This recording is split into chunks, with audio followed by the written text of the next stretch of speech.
Well, downtown Wiley looked much like it looks today.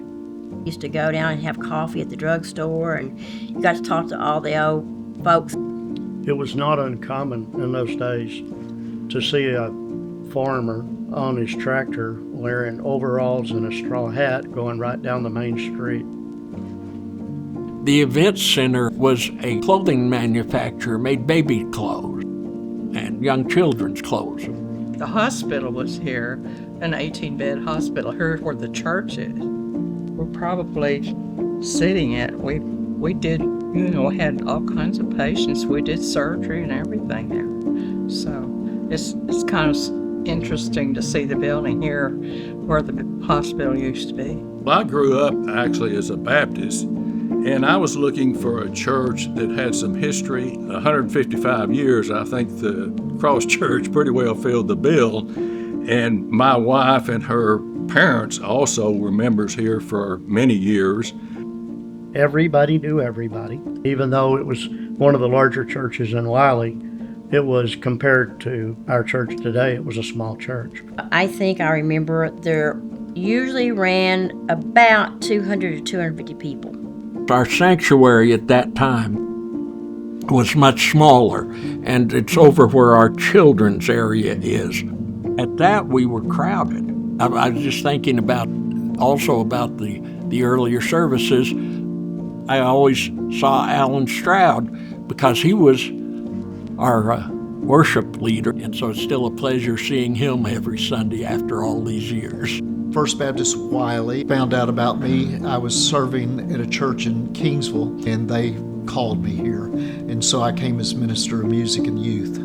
I remember when he came here, and we had a reception for him, and was in the chapel. It's been a long time ago, 45 years, I think.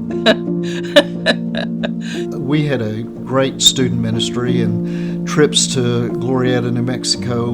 We would do those in combination with youth choir trips, and we would sing along the way, and I loved all of that. I loved student ministry. You know, we've always enjoyed going to this church from day one. But I will say that about 20 years ago when Chris came, 31 years old, comes in, got a lot of ideas. Chris said he had to go clear to Murphy to get a Starbucks when he came, and he came in on his motorcycle. That was exciting. Well, I guess it was shocking for some because it was somewhat different, I guess, and maybe everybody was a little more conservative or a little more complacent.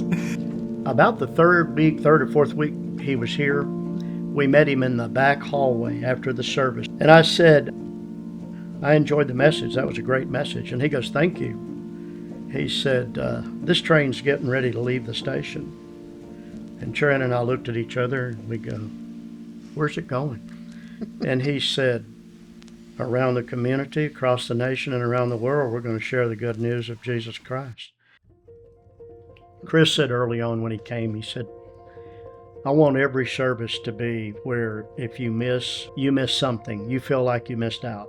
I became a Christian when I was in second grade, and I've been blessed enough that I got to grow up in this church, not just going through grade school, but in a spiritual sense. In my 10 years here at the Cross Church, I have made friends that are now family. I really, truly don't believe I could go to any other church and get what I have here. Just a family-style atmosphere. You can tell that people care.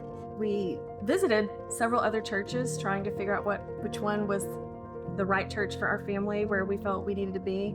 And it was our oldest daughter. She finally said, after we'd been at another church one day, why can't we just go to our church? Actually, when we first started going here, we actually drove in from McKinney for a short period of time.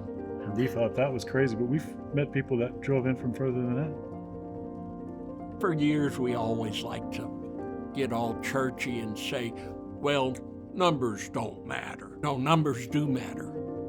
Numbers are souls that were going to hell that now have a heavenly Father to watch over them. I can look back at the things that's happened in the last few years and go, that's only God. Only God could have made this fit together like He has. I'm eager to see where He leads us over the next years.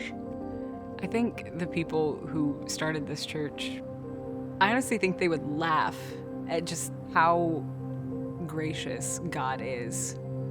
How do you wrap your head around where it is now? How do you look at where we started and where we are and not see God in that?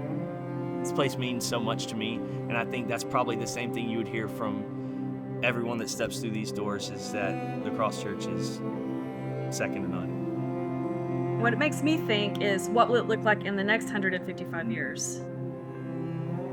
I hope that they would see that their faithfulness, their obedience to gather mattered.